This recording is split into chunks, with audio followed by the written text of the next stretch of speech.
Welcome to the Beyond Thundera podcast. I am Sean McKeone, and as always, I'm joined with the ThunderCats writer and showrunner, Peter Lawrence.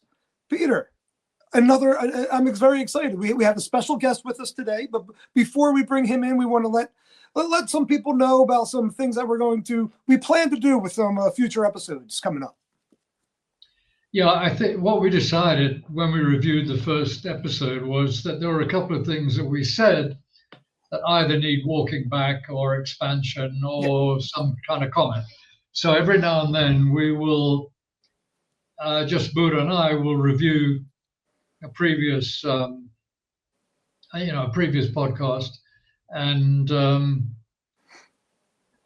recap. I'm sorry, I'm distracted because I could see Chris moving around. Right. Anyway, so we're going to introduce you today to a very long-time friend and collaborator. I've known him since we were about 15, which is sometime in the 18th century now. And we've worked together on God knows how many shows and projects, and we also work separately. So let me bring you in. Chris, how are you doing? Very good. What I was doing there was removing the vacuum cleaner from the wall. I didn't think it added to the podcast somehow. No, I think it was fine. It just added to everything. It was good. It was good. Well, it is the Dyson. It is top of the range, so I figure. Yeah, but listen, only really successful writers can buy Dysons. Exactly. And then, if they're in the slightest bit liberal, they should destroy them immediately. Yeah, well, I'm caught between two stools on that one. I mean, we've actually got about 4 of them, so I'm just going to destroy them one at a time on a kind of yearly basis, and that'll teach him. Yeah. For those fans who are unfamiliar with Chris Trengove, I don't know how you are, but so Chris has written episodes such as the Superpower Potion, the Wolfrat, Turmagar the Tuska, Catfight, and many others for ThunderCats. He also worked on Silverhawks as well as the comic strip, Tiger Sharks, and things of that nature. So, Chris, thank you for joining us today. I know we've always talked online via messages and whatnot. So, again, thank you for being here. My pleasure. My pleasure. Sorry, Peter, didn't mean to cut you off. I just wanted to let people know, just in case they weren't familiar with the man that literally made the Wolfrat one of the coolest episodes and one of my favorites in Turmagar the Tuska. I always screw up saying his name. I apologize. Maybe you can clear it up for me too, because I always say Turmagar. I always mess it up, so I apologize for that. But I don't even know where I grabbed that name from. At that point, I was fairly kind of feeling my way with the show and actually with animation in general. And I think I had this idea that with sci-fi, you just kind of grab names from the sky.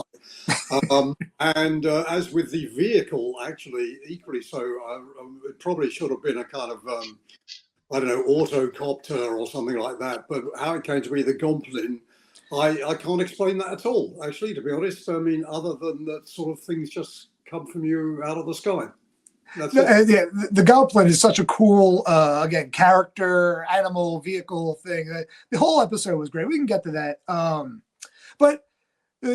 So again, you guys have known each other for a very long time.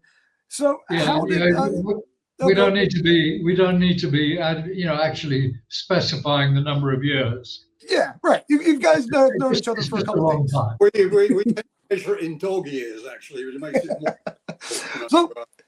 So then, Chris, let's actually get into even before. So again, we're going beyond ThunderCats right now a little bit here. But how did you guys meet and kind of become, get to know each other? Peter, do you want to take that, or shall I? Do you want to? No. It's just this is your show. Well, we knew each other at school. I mean, as Peter said, probably since we were about 15.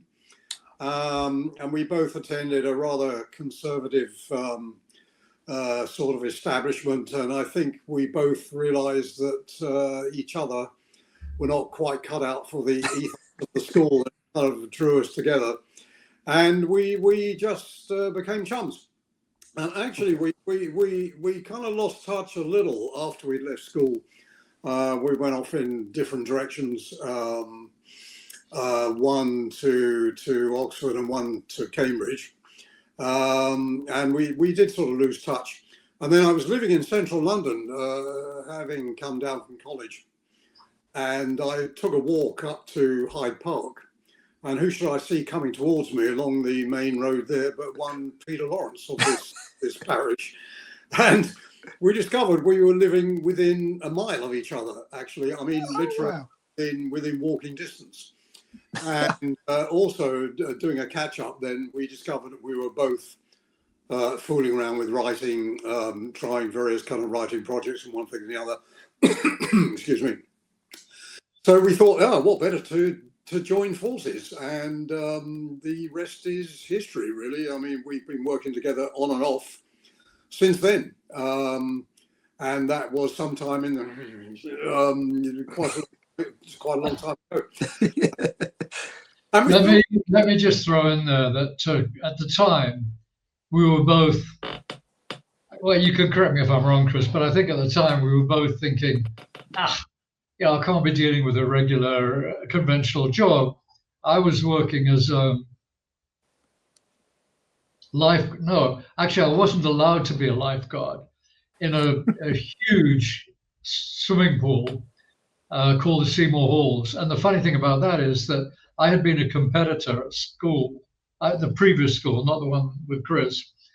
And my name was up all over the placards in this bath. When I went to get the job, the manager, and I said to him, I want to be a lifeguard and I've got lifeguard qualifications. He said, well, where's your certificate?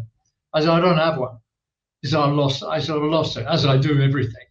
And he said, well, you can't have this job unless you have a. I said, look, there's my name all over the place. He said, no, doesn't. So you have to work as a changing room attendant. which I lasted about 3 days. I couldn't deal with that. But Chris, I hope it's okay to say it was cut it out. Chris, you were working as the stage manager of a strip club. Yeah. And I thought, what a great, or we both thought, what a great idea for a book, for a novel. And we wrote this extremely bizarre,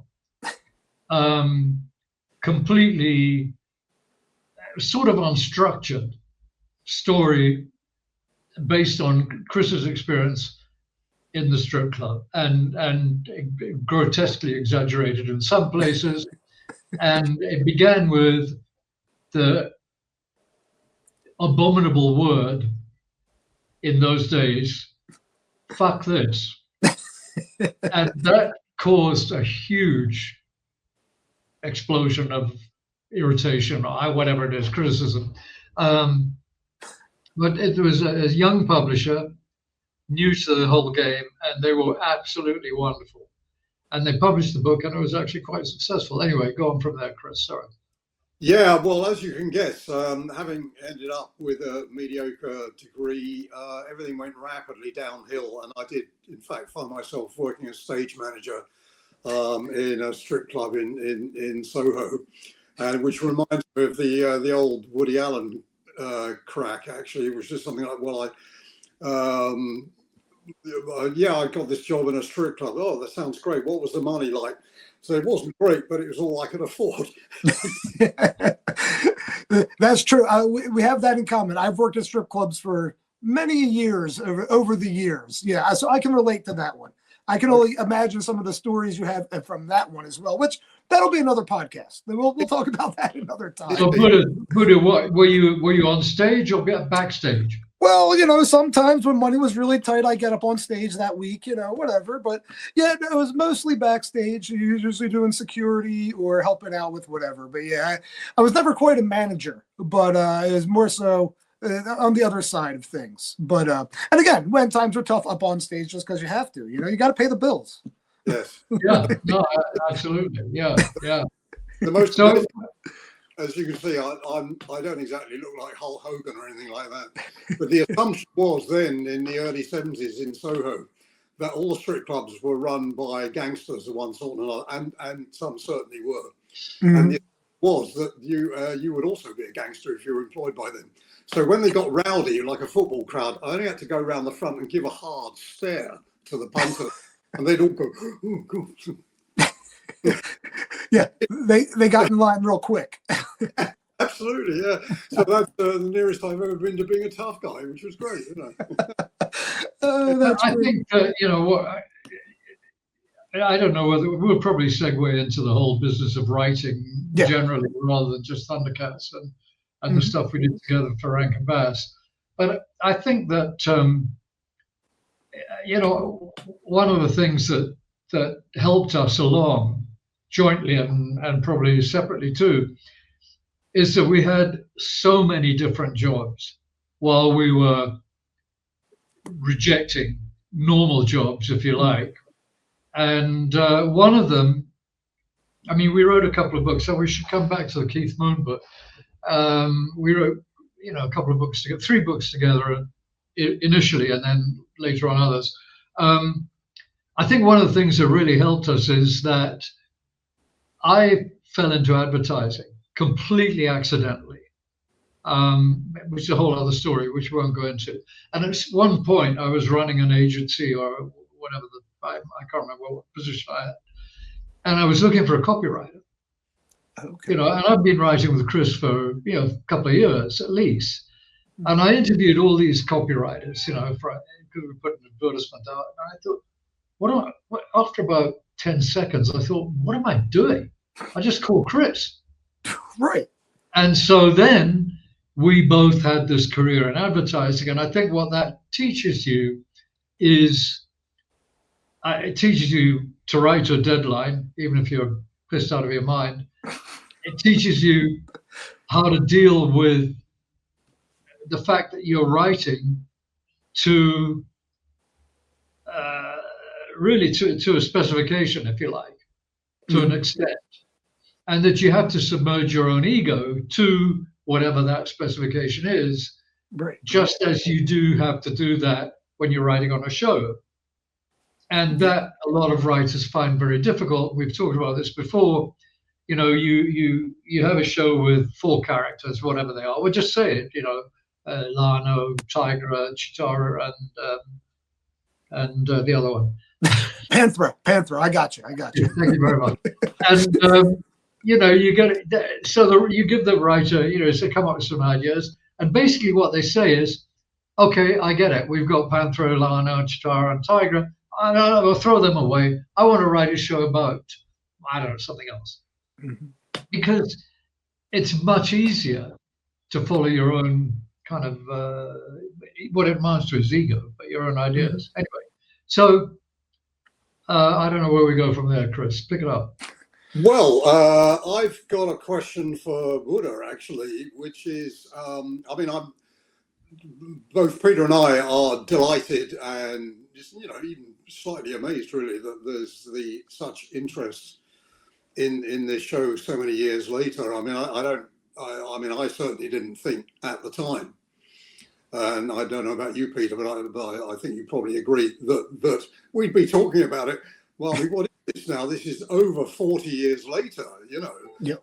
And you know, I know from personal experience where, you know, I have guys in their 40s coming up to me and you know, friends of my son saying, God, I've always wanted to shake the hand of the man who wrote on Thundercats. And I went to actually it was a funeral occasion not long ago where the one of the sons of the people involved insisted on gathering all his friends around and doing a sort of picture while they all shouted Thundercats ho. I mean, amazing stuff. So my question is, I mean, how do you account for this? Because I mean, obviously, you know, you are, you know, chief amongst the, you know, Thundercatarati, if you like. Well, thank you for that. I don't know about that, but thank you. I mean, again, obviously, just my opinion, but there's one thing that I think why it sticks with fans because, well, again, like the episodes are so well done that you know, I've got questions from people like about particular episodes. It just meant so much to people, like and Thundercats especially, there's life lessons, and I know there's morals and stuff to that episodes, which we didn't really think of as a kid. But we're whatever, however old we were, 10 years old, 5 years old, and you're like just watching this cool cartoon with the really cool colors, cool characters doing these cool things, and then as you kind of get a little bit older, it kind of comes back, and you're like, oh wow, that's right. I know I have even a personal experience with that with the episode Good and Ugly, where that episode, I liked it as a kid, but then as I grew up, I kind of understood it a little bit better. So you're kind of able to connect with it again as you get older and as you're going up. And even now, there is that nostalgia feel. You just go back and there's nothing like, actually, I know Peter and I have talked about this as well as JP.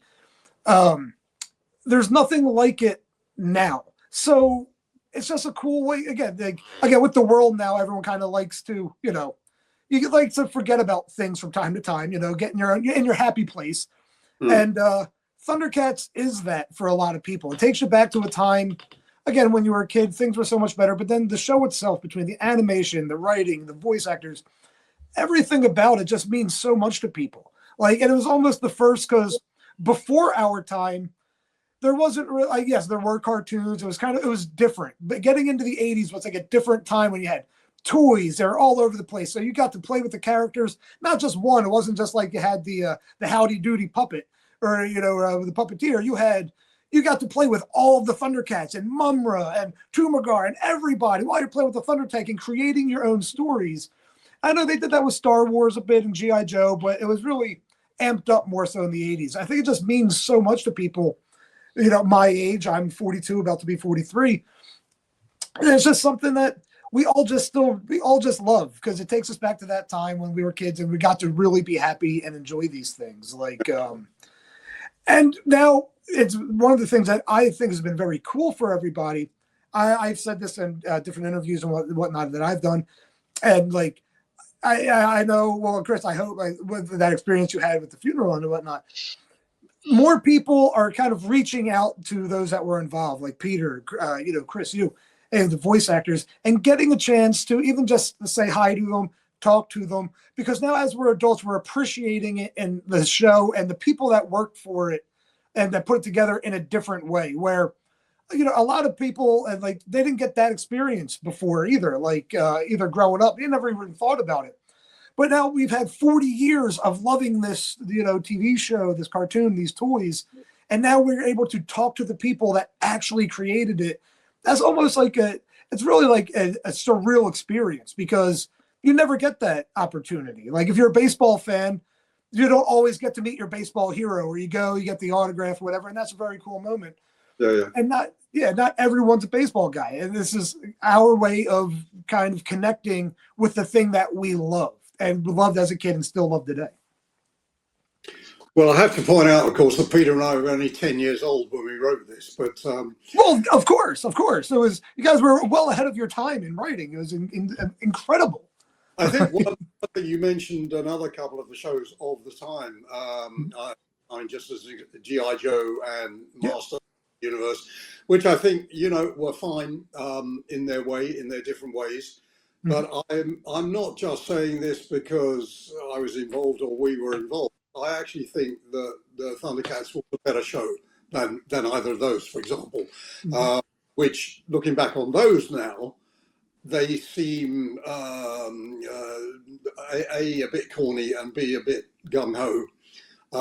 And I think ThunderCats stacks up actually better than them, and I can sort of see why people have still got that affection for it. But I don't think so much they have for the other 80s shows, although, obviously there's some acclaim for them as well, Of course, I mean, one of the things that is a little galling is that Masters is a much bigger world today than ThunderCats.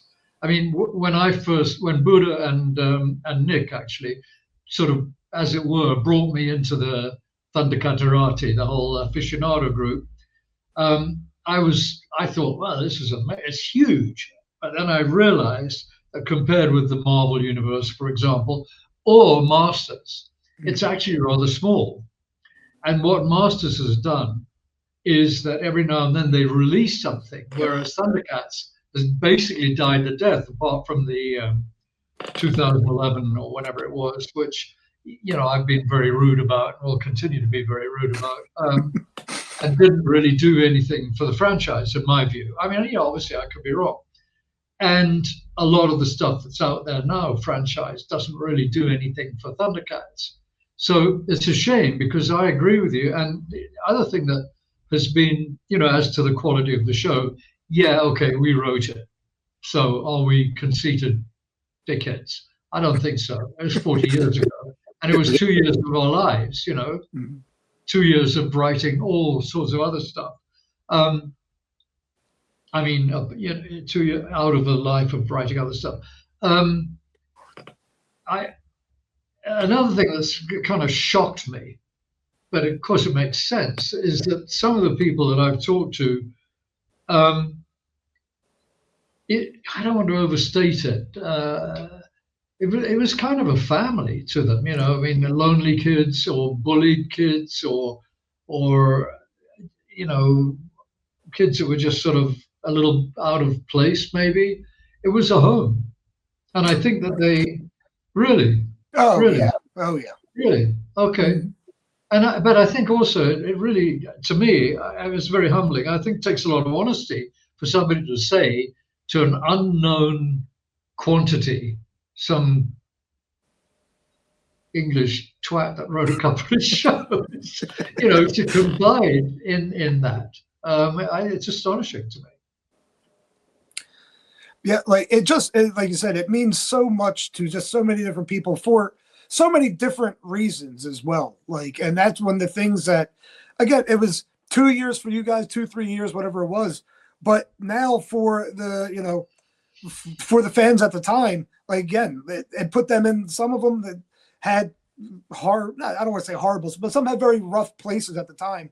And that was kind of the thing that they were able to get out of that rough place for whatever it was, that 25 minutes, half-hour cartoon. And that's why it means so much to them. That's why and that's the other thing. For you guys, it was 2 years. For the fans, it's been 41 years of loving this thing that, you know, this thing that we all are super, super passionate about. And the passion grows like all the time. Like when that, like you said, Peter, there's not a lot of stuff has come out where, like Masters of the Universe, every 5-10 years, something new was put out for it. And Mattel, the kind of kept putting things out to keep people's minds. That did not happen with ThunderCats. So we had to hold on to what we had. And that now when something new comes out, we're very like, oh, we get super excited. And that passion is just like reignited. And even like doing this podcast, we've been already getting so much feedback. We haven't even put the first episode out yet. And I've been getting a lot of feedback.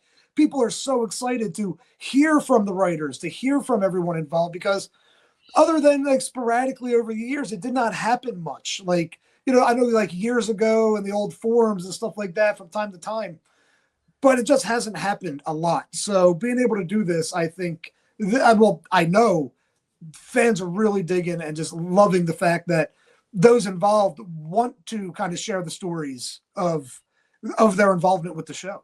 Yeah. Yeah. Well, let's go back to the show. I mean, I'd sort of got my feet under the desk, having been beaten up by Jules intellectually, or anyway. And then Chris came. So you have a lot of experiences in New York, and came to live in New York too, which was fantastic for me because, you know, suddenly I had, you know, a close friend, also a super talent who could work on the stuff that with me, you know, and that was fantastic. So anyway, Chris, back to you and ThunderCats as you picked it up and as you lived in New York. Yes. Well, that was a bit of serendipity, actually, where, you know, Peter rang me up with this idea or this opportunity, and it sort of turned out that I had a friend who lived in Brooklyn who used to leave his house empty for 6 months a year while he went to Greece. And we were able to kind of decamp for months at a time.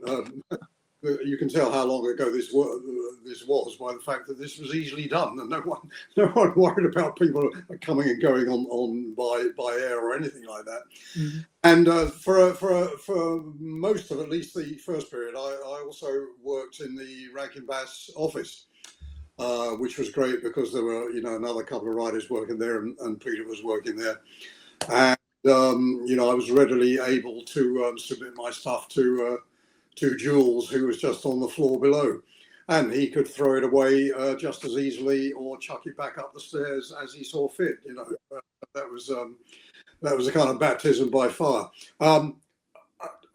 As with Peter earlier on, I mean, I'd never written animation before, or actually for a kind of long form TV series. So it was a kind of very, very quick learning curve, but a lot of fun actually.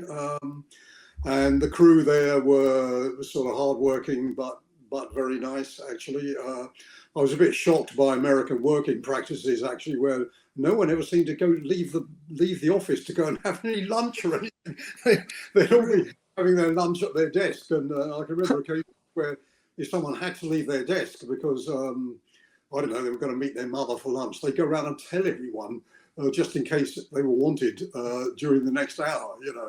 Where compared to working, as Peter would know, in a British office in a British advertising agency, where you might go out for lunch at 12 o'clock, get completely pissed, and not reappear until 5:30, and that was all for the course. So the short lunch thing was quite a surprise to me. I mean, that was also another. I'm not suggesting this is a good. Well, actually, maybe it is a good way to learn. I don't know.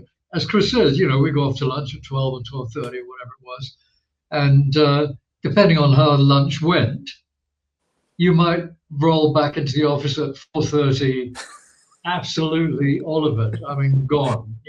But there was a deadline for the next day, so you would sit down completely out of it and do the work that you then had to pitch the next day. And that's not a bad kind of lesson in discipline.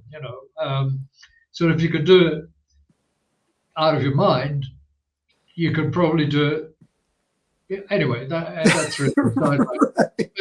I have a question for you, Chris, which I've never really understood. I just throw in here that Chris, because I know he won't, say it. When he went back to England and became effectively one of the best known, most successful European animation writers, worked on a couple of very, very big shows. I mean, basically developed them. But we started off as writing comedy.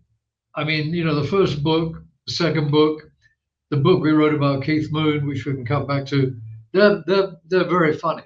Well, I think they are. Yeah, they are. I've seen people laughing at them.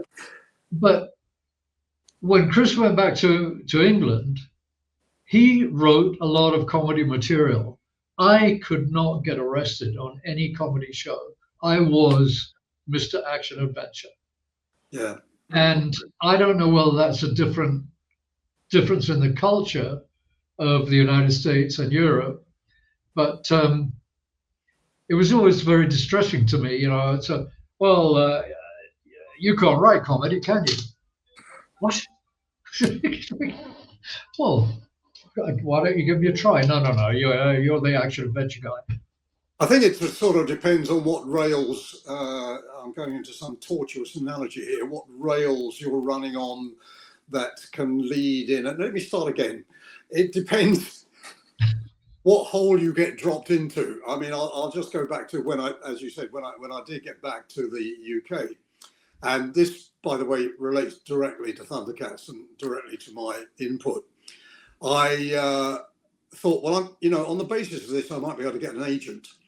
And while I was still working at Rankin Bass, I managed to persuade the production department to run me off some VHS copies of the episodes that I worked on. So back in the UK, and I'm ringing around agents and got 2 or 3 interviews. And I took a VHS of the Superpower Potion, the Vulture Man episode.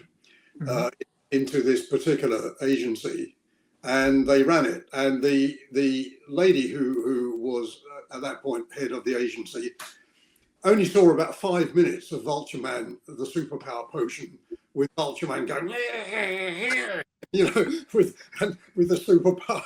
She absolutely, you know, fell about with laughter, fell off. He said, no, I'll take you, that's it. No, that's fine. You're on. If you want an agent, so Vulture Man has always been my favourite character, actually, for that very reason, that it got me he got me an agent, as it were. But the other thing was, that said, once taken on by this agency, I was thenceforth actually the animation man, if you like, and which was fine. I mean, you know, there was a living to be had, and there was something of a kind of boom time, particularly in preschool animation at that time. So I was suddenly into quite a lot of work, and as Peter said, there were one or two things which you know became quite famous, notably Bob the Builder, which I co-developed, and became rather as Peter, you know, is Mr. ThunderCats, I became Mr. Bob the Builder for a time, and I used to get carted into sort of various seminars and schools and conferences as the man behind Bob, you know, which was quite amusing. I mean, oh wow, it's sort of true in a sense that I didn't create the show. If I did, I'd probably be talking to you from the Bahamas or something like that. But I did as a kind of gun for hire. Basically co-developed it, because all I was given was a set of character sketches. There you go. You know, let's get a writer. You know, get on to the writers, get them to make a show, and that's how it went. I think Peter didn't have much more than that when you arrived to develop TCats, did you, Pete? I don't think. I did, actually, because Len, you know, I didn't join really until we had I can never remember this, but I think we had about 8 scripts, you know, either in production or ready to go, and maybe another 2 or 3, and basically the whole, not that there was a writing department, but it kind of collapsed because Len, God love him,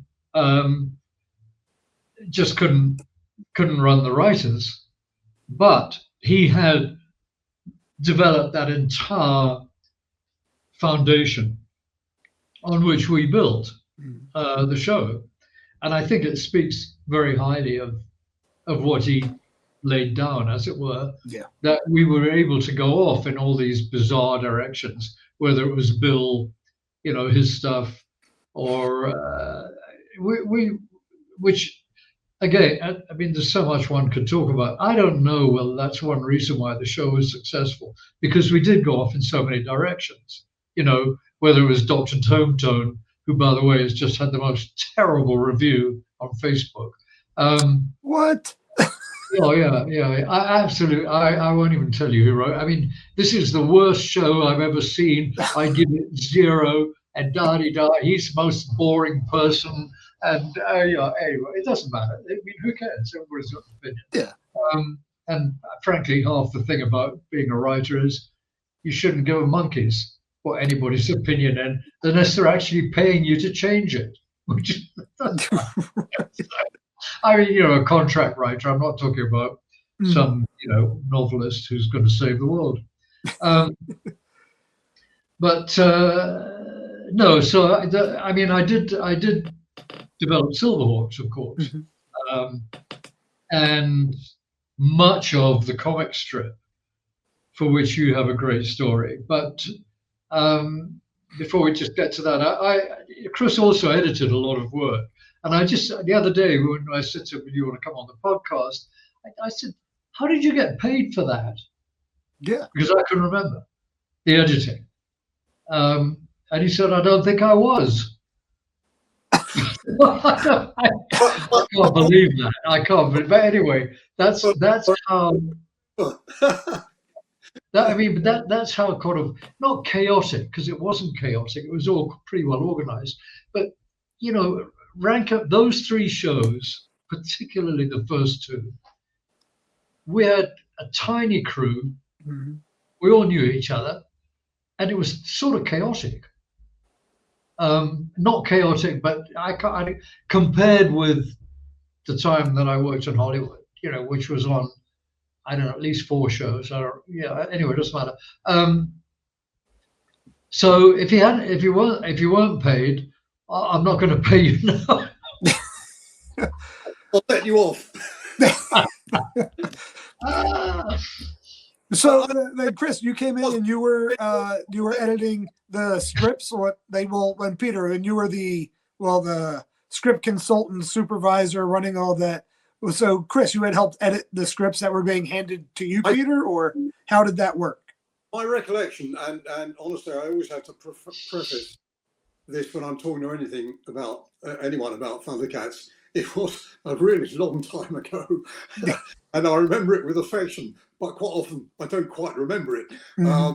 And my recollection is as much in the way as we had always worked up to. I mean, bear in mind, we'd been already working together for about 15 years for that.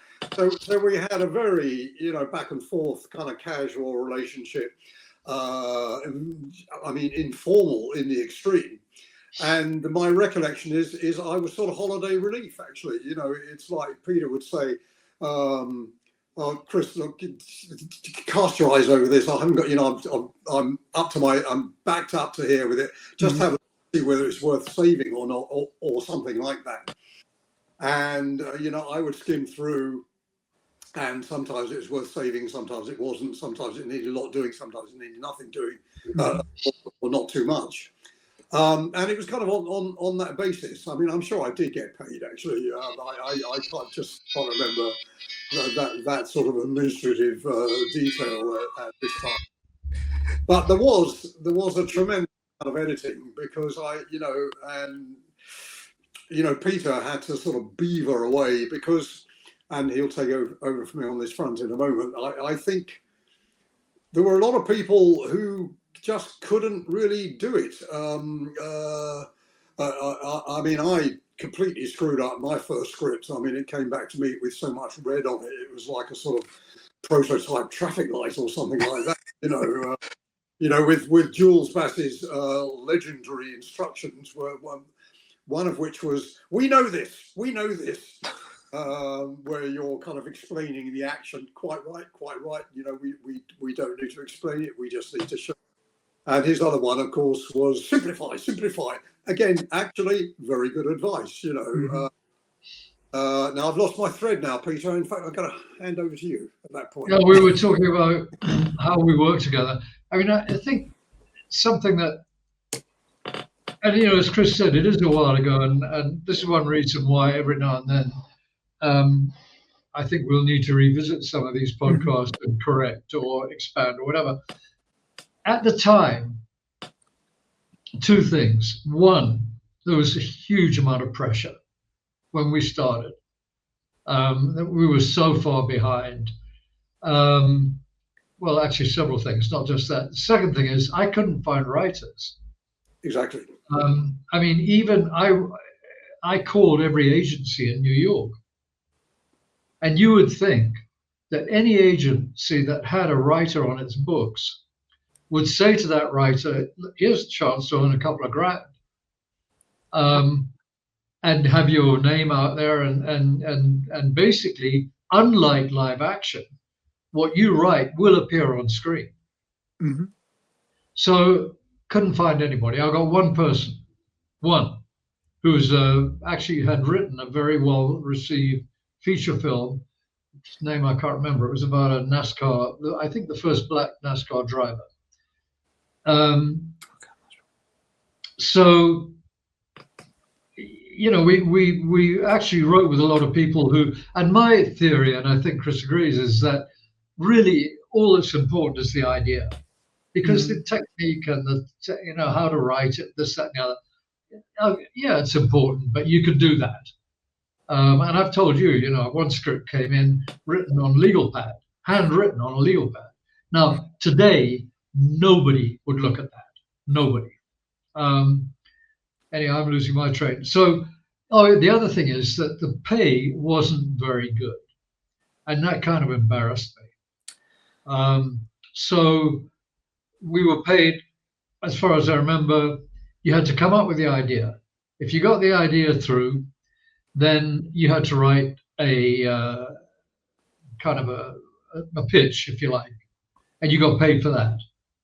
And then you got paid for the first draft, you got paid for the second draft, or somewhere in there's an outline, and then you got paid for a polish. So basically, you're writing the script 3 times. I mean, hopefully, the second draft and the polish is not a lot of work. But in our case, it was a lot of work because they weren't very good at pitching, at writing the idea. And I felt bad about sending a script back that needed an end-to-end rewrite. Mm-hmm. A, and B, we didn't have time for that. Mm. So if I had a script in and I was end-to-end rewriting it, which whatever credited writers say I did, so did Chris. You know, I had too much work. So I would pass on to Chris, and as he says, this is the way we work. I mean, I'll write something, send it to him, and he'll send it back rewritten, not rewritten necessarily, but, you know, modified. And that's how we work. So that's how we did ThunderCats too. And that's how. I think the other thing is, you know, my recollection is the Rankin Bass office was the hub of it all. And what was, there were sort of 3 or 4 writers who correct me if I'm wrong, Peter, maybe 5 or 6 who got the hang of it and really would write one following the other. I mean, Peter, you wrote a shed load. I wrote, I think, the second greatest number. And then there were, you know, another 4, 5 or 6 who would do 3, 4, 5, something like that. But there were quite a lot of one-hit wonders, actually. I remember you saying, Peter, you know, I don't get this. These guys are coming in here, they haven't got the idea. And I'm having to rewrite the whole thing, and really, that's it. They're done. It's one and out kind of thing. So in a sense, it was quite a sort of specialized team, actually, and in the terms of being it was more like a team with kind of various substitutes kind of sort of flying out, who often just weren't very good, actually. Go figure, you know, I don't know. Well, I don't know. You know, I look back. I mean, as you know, we're revisiting. Well, in Buddha, you know this because Chris and I are working on a revisiting of the show. And you look back, and yeah, it was a different time, and you know, different atmosphere, and kids of that age were different, and so on and so forth. But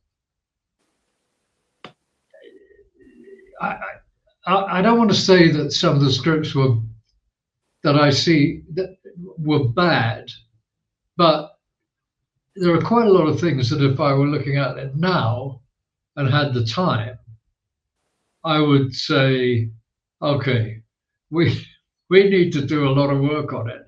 And I think in particular, and we talked about this because of the new stuff that we're writing, I wonder if the show was, well, I believe it was actually just too serious, too po-faced, you know.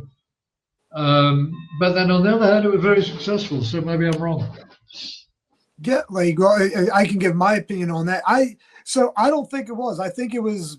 It did get serious, like, but it worked. I know there was a shift there. Well, I guess kind of towards the end of the cartoon where, not in the cartoon itself, but the audience, they were going more comedy type things. Like you had explained, the action adventure cartoon was really no longer well, it was no longer the king of the mountain, so to speak, or whatnot. They kind of started going to more where they were like the Ninja Turtles, where they were laughing, having a good time. It was more comedic as opposed to. But yeah, especially for that time. Now, if ThunderCats would have gotten a little bit more comedic as it went, like when things were adjusting, maybe it would have ended up continuing on. Now, That obviously not a writer. Don't know how that would have worked, but yeah, I don't think it was too serious when it started. I think it was perfect for that. But then possibly by the tail end, when things were changing, not changing with getting a comedic aspect may have been could have hurt it possibly. Well, I mean, it would never have gone the Ren and Stimpy or anything like that. Yeah, but I just think that I think the main characters were a little stiff. It could have been. I mean, Panther could have been more like sort of Denzel Washington in Equalizer, and Tiger could have been a bit more. You know, he could have been the one who put just a little bit hippy dippy and so on and so forth. I mean, you know, it's no big deal. Chris, because I know we're going to run out of time. And actually, I've got to deal with something right here. So let me just throw this at you. When we were developing Street Fraud, there's a story there, right? Yeah. All right, I'll leave you to it for a minute. I've just got to deal with something here. Yeah. All right. Well, yeah, I was in charge of developing Street Frogs, which was a kind of comedy show. The difficulty I had really was that I think Jules really wanted the job. Actually, he didn't say so, but I think he wanted to do it himself. And just as an aside, and I don't, he's not around to counteract what I say. He was actually a terrific editor, a terrific script editor, and he knew what he wanted. He could cut a script to size and all of that. But actually, like some other people I can think of who are good at that, he wasn't a brilliant writer himself, actually. So if that makes any sense, he did write for the show quite a number of scripts under a pseudonym, and he wrote really? Yeah. Well, Peter will tell you about that. He also wrote in conjunction with one or two other people. I think one with me actually, where it was really him correcting or editing my stuff. But anyway, to get back to this, I think I was on a losing wicket, to use a British cricketism, from the start with this, because I don't think he wanted to like it or wanted to like what I or we were doing. I remember vividly because of course Street Frogs, if you remember, involved. It was in the early days of rap. Yeah. Where I mean, it really was the early days. And I'd blocked out some episodes, and I'd gone to I'm a bit involved in music as well, and I'd written some sort of rap lyrics for the Frogs to do. And I mean, looking back on it, I'm cringing, but I sort of I rapped the lyrics at this office meeting, thinking it would be entertaining and amusing to everyone. Right. And unfortunately, it went down like a bucket of shit. Not with everyone else, but with Jules. And he cut me apart, cut my knees from under me, And I left quite sort of depressed by the whole thing. Anyway, Peter, I think I should let you take the story over from the reason why that might have been. Well, it was a completely out of the blue to me. I was so shocked. It was I didn't have time to react, and he was so unpleasant. Yes. Which he could be. I mean, he could be a really nasty bastard. And actually, at that time, we were beginning to fall out for reasons which maybe we can talk about another time. But I should have walked out of that. I should have walked out of the whole Rankin Bass thing. That it was so disgusting. Later, much later, I discovered that Jules and Arthur were making shed loads of money out of the music rights. I mean, huge amounts of money. And I believe that, they were getting checks for a couple of $100,000. And that was 1980, whatever it was. Yeah. And because it amuses me that Arthur was getting them, I don't even think he knew what the show was. So, so I think that the basic reason that Chris's work on that show, well, I mean, his and remember, he's a musician, Right. and had his own bands and backed very big names and so on and so forth. I think the reason that Jules lost it was that had Chris contributed that to the show, Jules would have had to share the music, and he would have lost a lot of money. That's my belief now. At the time, I didn't really know it, and shortly after that, I did. In fact, well, I don't know about shortly after it, but it wasn't very long after that I left. I'll tell you something else about Street Frogs. While we were developing it, I was sent to Washington to discuss the show with Operation Push, which was Jesse Jackson's outfit. Oh, okay. And something I didn't really want to do because I didn't much like the show anyway. And everybody rolled up in their Mercedes and this, that, and the other, And so, actually, they were reasonable. I mean, my pitch was, look, these are good kids. I mean, that's all I could say, really. Again, looking back, I mean, really, how wrong that a bunch of middle-class white people should write a show about a bunch of street kids who are black, really. And in fact, moving yet further away from ThunderCats and Rankin Bass, when I ran Johnny Quest before that exploded for me, we had a show called Manhattan Maneater, which was about an escaped tiger, escaped from a private zoo of some mafioso that kind of identifies with a black street kid, a black gangbanger. And that was the first time, I think, that I actually had at my disposal, as it were, a black actor-writer, because I couldn't find anybody before then. I mean, I'm sure they existed, but no fucking agent, nobody put us on to anybody like. So as I remember it, I could be wrong, Street Frogs was written and run entirely by white middle-class kids, people, which is, I mean, I don't mean to be woke about it because there's no reason why a good black writer can't write a great white part or vice versa. But on the other hand,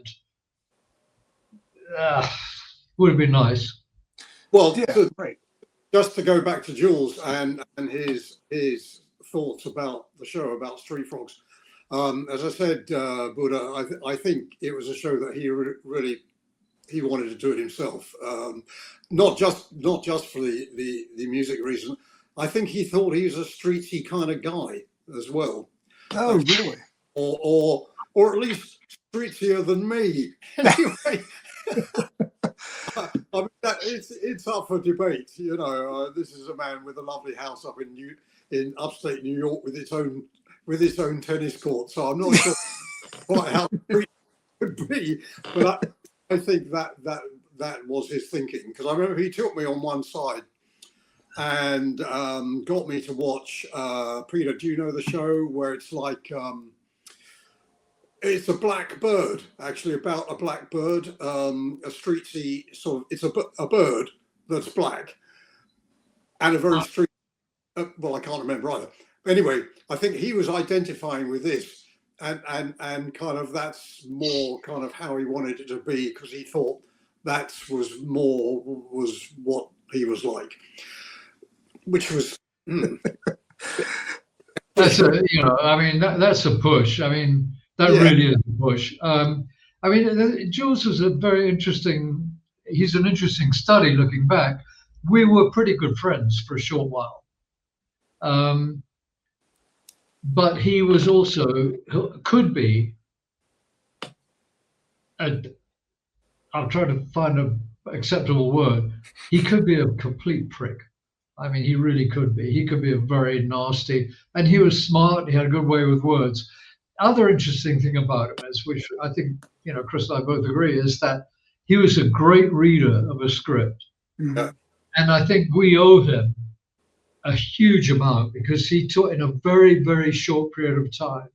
He taught us how to write animation, particularly in the Rankin system, and had the whatever it takes to basically hand it over to us very, very quickly. So there was very little oversight, particularly compared with if you're writing a show now, or for example, when you did Dennis and Nasher, where you would be, you talk about that, I don't want to talk about Dennis and Nasher, but other shows where you're just overseen and edited and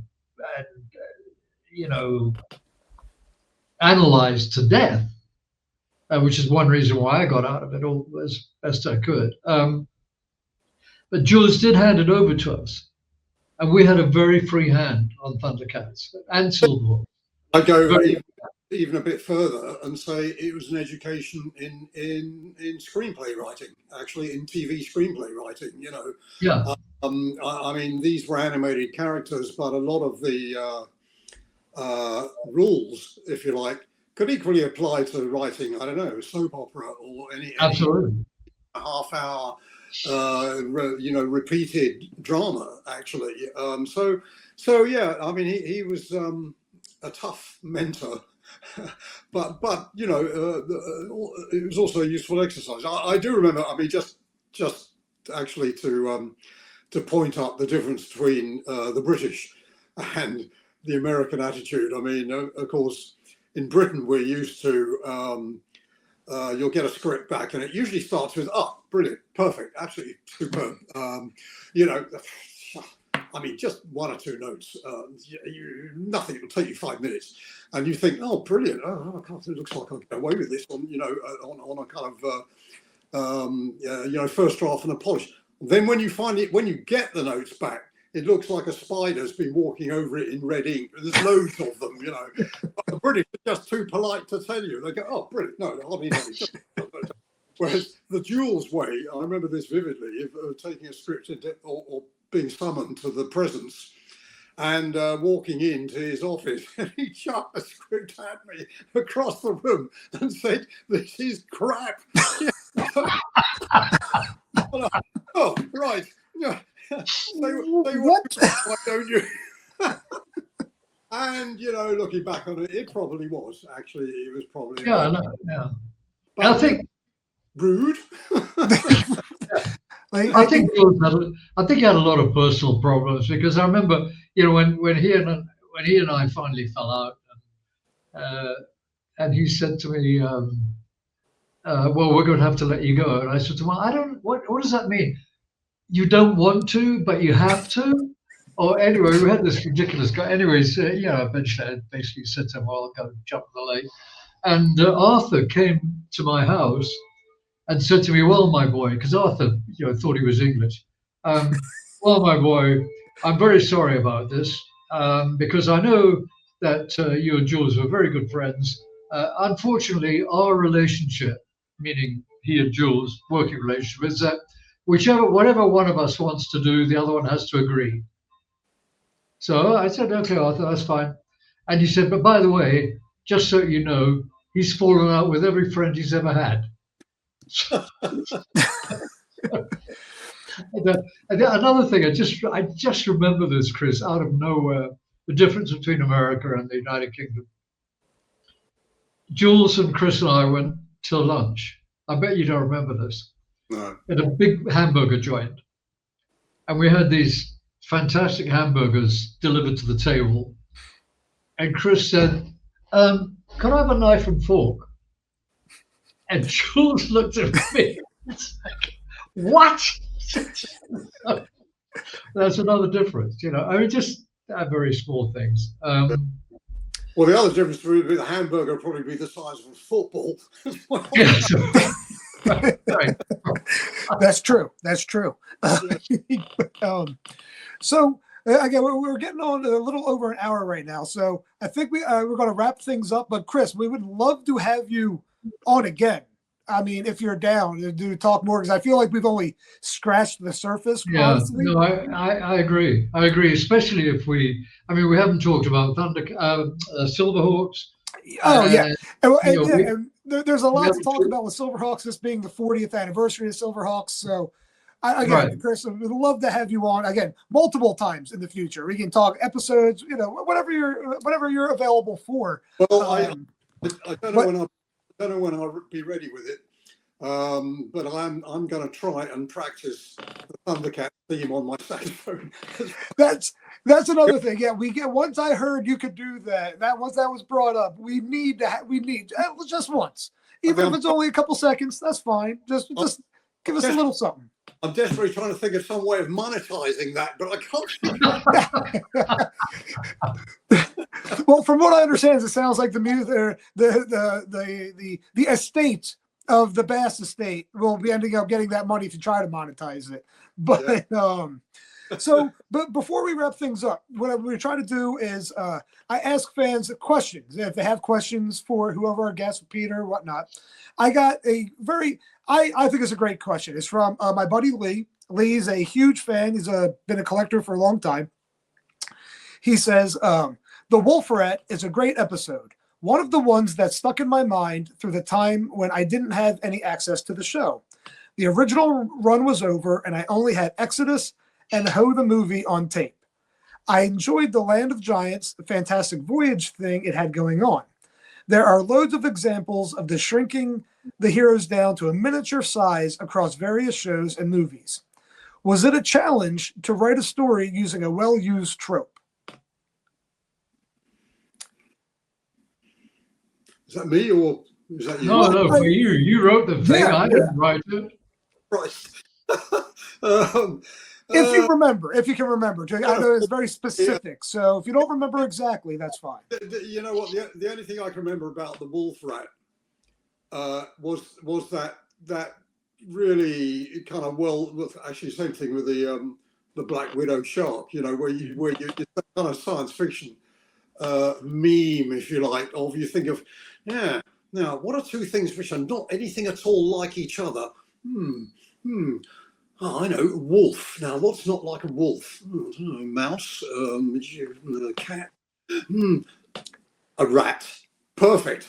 We'll have a wolf rat, which might just as well have been a rat wolf, of course, And that's about the only recollection I've got of that, actually. But rephrase your question. You're talking about the well-used the trope of like miniaturizing heroes or your main characters for a story. Like, again, I know that was one example of ThunderCats, but across other shows and media stories that happened a lot.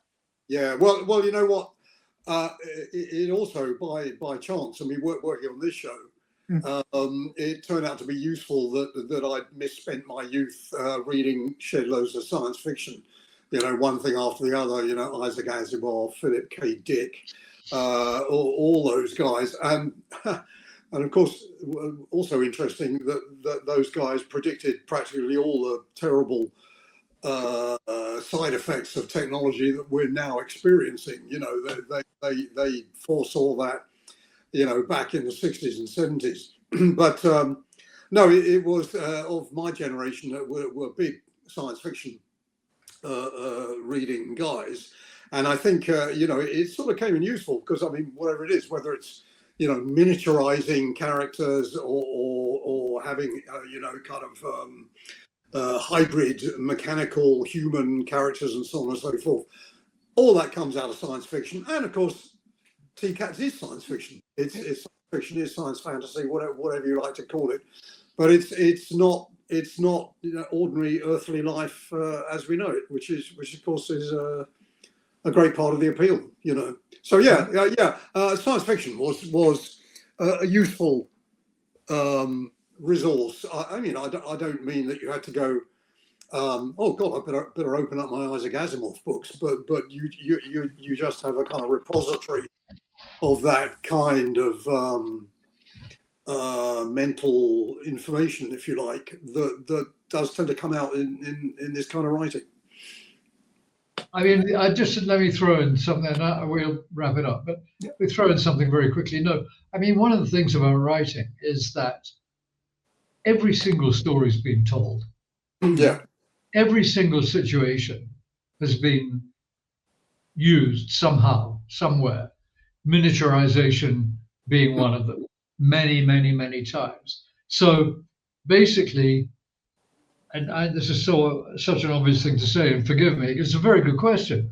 You basically have to try and find some way of making it a little bit different, if you can. Whether it's the creature that you're miniaturizing, or how people respond to it, or whatever it is. But basically, you know, they say, it's arguable, but they say there are only 3 stories, or 7 stories, or 12 stories. I mean, everybody has a different theory. And it's true, everything's been done.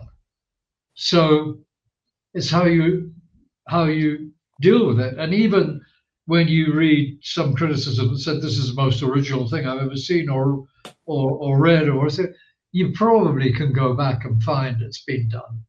Probably, you know. I mean, there are so much something like the Matrix. So much is that the case that it happens again and again, where Hollywood, who you think would have a pretty good eye open for this sort of thing, they have 2 or 3 things in the works, and they turn out much the same thing, which is of course terrible for writers submitting stuff, because they go, oh, we've already got 2 projects like that, you know. But it happens again and again, because exactly as you say, there's only 7 stories, there's only so many ways you can go, you know. You have to find a new angle all the time. In fact, it's amazing that people, we do. We find new angles, you know. Yeah. Yeah, no, that's great. Yeah, no, like I said, I think we're going to go ahead and wrap things up here. Chris, we're going to love to have more episodes with you, because like I said, we barely scratched the surface here. But it's a great pleasure. Very good fun. Super. Again, thank you for coming on. And so, yeah, everyone watching, fans, please be sure to like, comment, subscribe, and share this video, everything for Beyond Thundera. And also be sure to leave comments in the comments if you have future questions for Chris on upcoming episodes, or Peter, or myself, or any ThunderCats questions that you have. Leave them in the comments. Feel free. You can also email us at beyondthunderapodcast@gmail.com. And you can follow us on all the social medias on Instagram, Facebook, at Beyond Thundera Podcast. And, well, until next time, ThunderCats ho!